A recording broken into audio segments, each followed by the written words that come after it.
the car that wasn't on the timetable. There are two sounds that make me honest. A whistle in cold air and wheel flanges crying on a tight curve. I work where both happen. I'm a steward on the Midnight Meridian, a private overnight train that slides the coast like a rumor. My job is to make sleep feel curated. Linens that remember, switches that glow friendly, a bar car that pretends it's Paris. You learn things on a night train. People confess to the dark in motion. My name is Theo. I used to believe love needed station stops. Schedules, times, platforms, proof you can point to. Then I watched my partner, Sienna, step into a car that didn't appear on our timetable, and I understood. Some parts of a life run limited service. We had been together 3 years, a neat run of holidays and shared passwords. She's an event director for a luxury hospitality group, the kind of person who can bend a room's mood with a spreadsheet and good lighting. When she pressed two fingers under my jaw and said, "Say it slower," I learned how to pace desire. We lived near the depot, in an apartment with a long window and a calendar with too many penciled notes. We were busy, which is a kind of devotion until it is. The Midnight Meridian attracts a payload of beautiful trouble. Heiresses whose rings glitter like threats, politicians who prefer corridors to daylight, musicians who hum at the edge of sleep. The public-facing consist is 8 cars, a luggage van, 3 sleeping coaches, a dining car, the bar lounge, a library car, and a generator tail that hums like a cat. On special charters, though, we add a 9th car J. It doesn't get printed. It slides on behind the generator like a secret.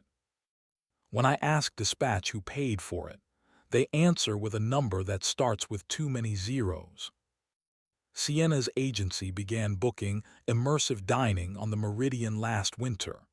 She wore black suits that fit like a plan and high collars that made her look expensive. The first time she brought her clipboards into my domain, I watched every back turn to accommodate her, guests, crew, trouble. She looked over her shoulder and saw me seeing her and smiled like a dare. We were good at the beginning, the kind of good that makes friends say, finally, behind their hands. Then the car J charters started to cluster, and Sienna's stays on board became longer and less debriefed. Her phone learned to live face down. At 1:12 a.m. one Thursday, when we were between coves and the sea sounded like a big animal sleeping, I glanced through the vestibule glass and saw her in the reflection of the coupling, Sienna, hair swept up, mouth set, following a man in a blue overcoat into the darkness behind the generator, where the timetable ends and car J begins. You get used to the choreography of infidelity. It's not original. What shocks is the logistics. Car J has its own keycard reader and staff. Access logs go to a different server. You don't knock on its door, you receive an invitation or you don't. The man in the blue overcoat was Hugo Varin, the venture tyrant whose minimalist turtlenecks sell penance to men who have never apologized. The papers call him disruptive, which is how rich people rename harm. I'd poured him a rye that night. He thanked me without using my name. I told myself useful fictions. Sienna is working. Sienna is being professional in a room that prefers misbehavior. Sienna is bribing a donation with proximity. Still, I noticed the way she returned, a little bright at the edges, a little hollow at the center, the look of a person who stood too close to a fire to warm their hands and scorched a small, important thing. The next run, gossip boarded with us at platform 4. New carriage, Jasper the barman whispered. Glass roof, 2 beds that look like a law you can break with charm. He grinned, a tired man's defense. You seen the guest list. I'm given pillows, not lists. You're also given eyes, he said, and slid a folded manifest across the counter. It wasn't official. Jasper likes to pretend he doesn't have a conscience by doing good in secret. The manifest showed 8 cars, as expected. At the bottom scrawled, plus J host, Varin, perf, s. Perf is industry for performer, sometimes for chef, sometimes for pianist, sometimes for pretty trouble. My throat went dry. We rolled out at 21:03. The Meridian's horn sang the long low long high that makes even disbelievers look up. I did my rounds, midnight teas, earplugs, and lavender sachets, those tiny bottles of water that reassure the anxious. The bar car filled with night birds. Jasper shook things. A violinist in Coach 6 practiced scales quietly like an apology. Hugo Varin held court in the lounge with three men who wore their watches upside down. An old trick for people who like to time how long they dominate a conversation. Sienna appeared near the piano as if conjured by a better writer. She wore a black dress like an argument you expect to win. Her eyes found me. She mouthed after and drew a fingertip across her wrist like a promise. It used to be our sign. Now it felt like a story she was quoting. At 23:40, while we glided along a cliff that pretended to care for trains, I saw her again. Sienna and Hugo stepping through the gangway behind the generator, past the red coupler is live signs. Into car J he touched the small of her back, not possessive, not gentlemanly. Calculated. A hand placed where the camera would see it if there was a camera. There wasn't one I could access. I stared at the black shape of the car and listened to the coupler groan. Trains make consent noises. It's confusing. I worked until bodies found their berths. I did the 0100 sweep. I returned to the vestibule window and caught a reflection I didn't want. In the glass, dim and honest, Sienna's face near a window inside car J, her head tipped back, her mouth parted, the kind of posture you only hold when you're choosing. Then the reflection shifted. A curtain fell. I stood alone with the feather of my breath. If you decide to confront someone, night is the worst time. Every word scrapes. I decided to wait for morning when coffee makes people kinder to themselves. At 0610, just past the long viaduct, Sienna walked into the staff galley, hair in a rough knot, cheeks clean. She poured coffee like a person who knows where things live. She saw me and didn't flinch. "Say it," she said. "Say what?" I asked, because cowardice wears questions. "The thing you practiced in the corridor. I saw you in J." She nodded once. "I was in J." "With him?" "Yes," she said. "With him in a room where money thinks it invented intimacy." "Did it?" "No," she said, voice soft, tired. "But it rented the lights." "You could have told me," I said. "I should have," she said. She looked down at her hand and flexed it. "He wants me to produce a traveling series. Private dinners where philanthropists pretend flavor is ethics." He was making the case. I was testing whether attention is a currency I want to accept. She looked up, eager to give me the worst. He kissed me once. I let it land and didn't return it. I wanted to know if I was for sale. I'm not.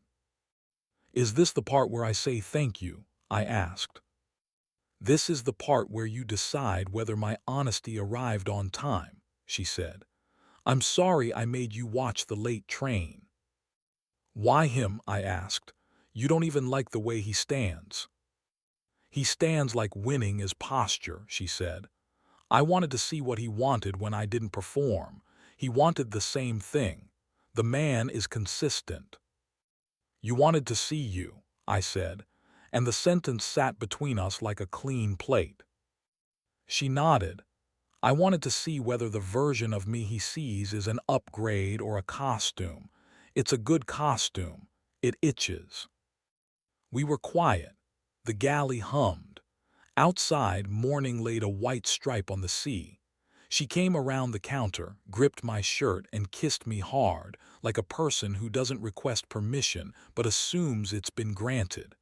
I pulled back because anger and arousal are cousins and I hate them for it. "Don't apologize with your mouth," I said. "Not yet."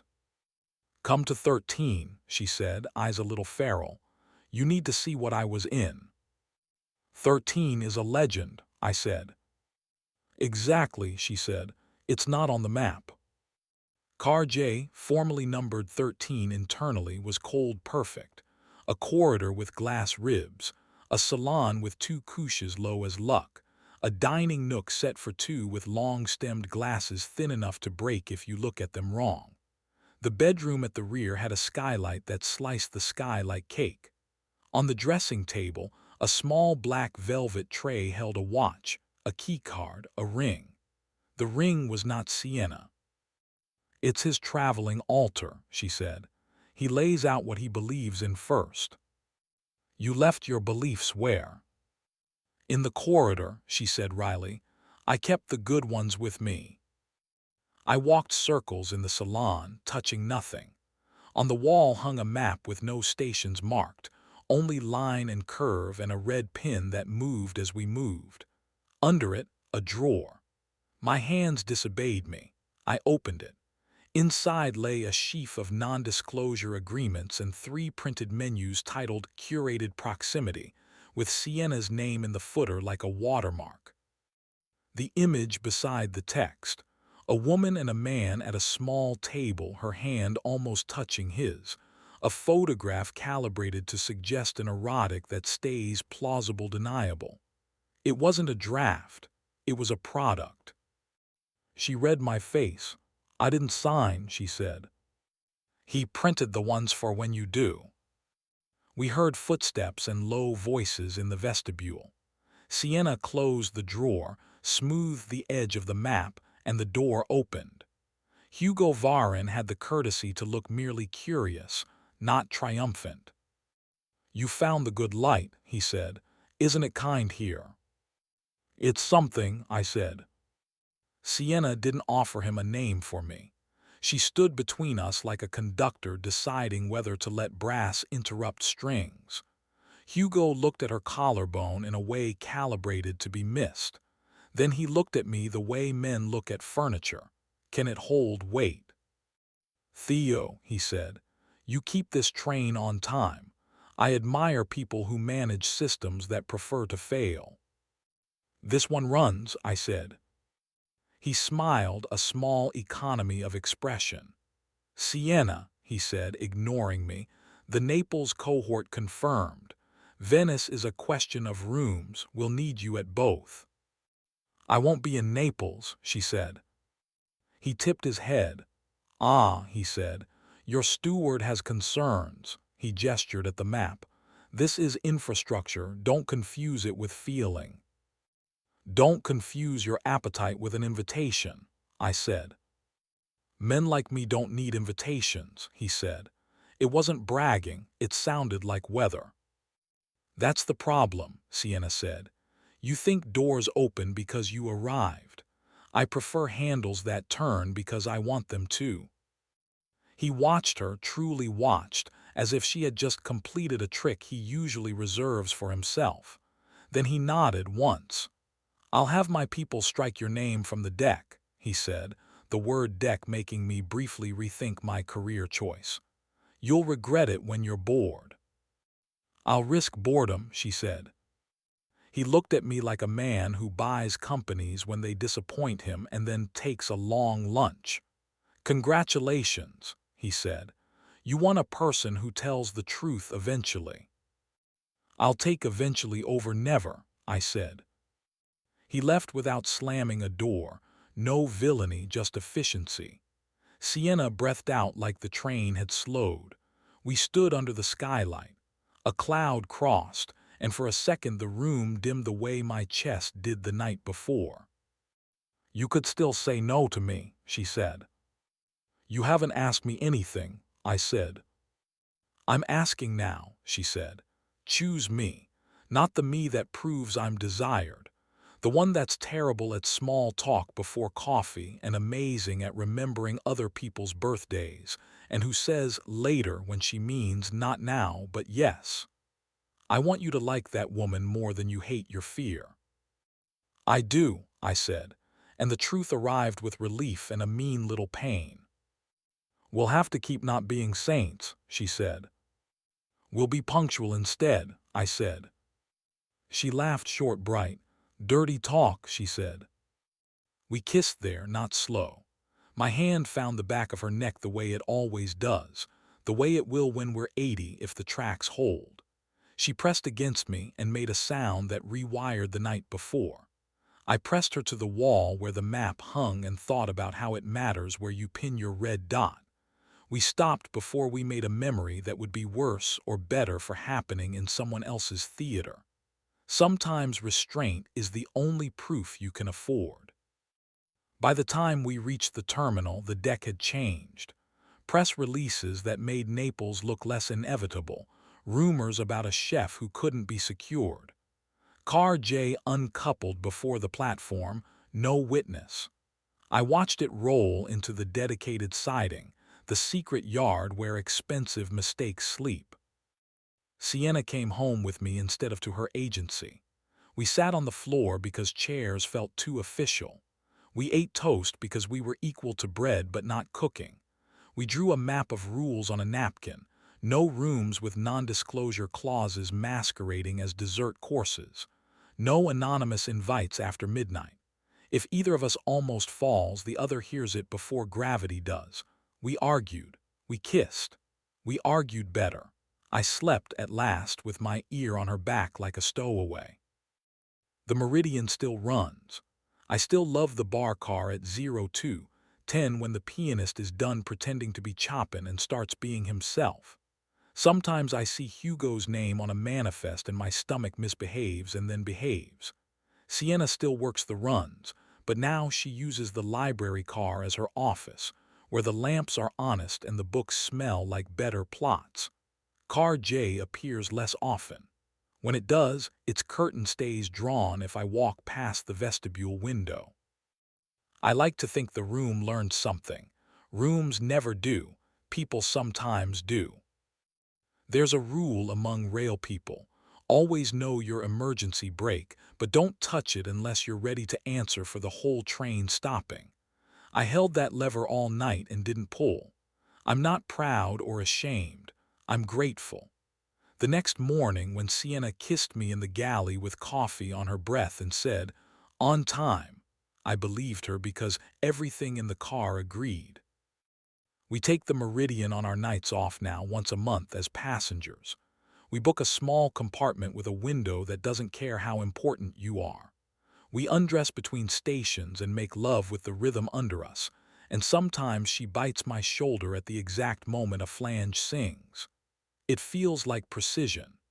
When dawn arrives, a gray ribbon over the sea, we lie awake and listen to the brakes feather, and I think, not every car needs a timetable. Some only need two people deciding where to get off and where to keep going.